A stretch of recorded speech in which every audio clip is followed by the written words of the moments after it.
করার জন্য আমাদের এই প্রোগ্রাম কমিটির সাধারণ সম্পাদক, যিনি নাকি অত্যন্ত অক্লান্ত পরিশ্রম করে, রাত দিন পরিশ্রম করে এই প্রোগ্রামকে সাজিয়েছেন, এই প্রোগ্রামের সাধারণ সম্পাদক জনাব হযরত মাওলানা জুনায়েদ আহমদ সাহেব সামান্য বক্তব্য রাখার জন্য আমি অনুরোধ করছি।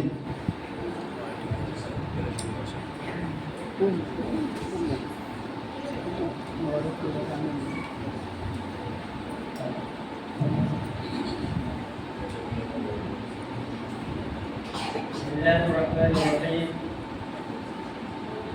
A'udzu billahi minasyaitonir rajim. Bismillahirrahmanirrahim. Inna Allaha la yughayyiru ma biqawmin hatta yughayyiru ma bi anfusihim. Ya ayat. Wa qala an-nabiy sallallahu alaihi wasallam man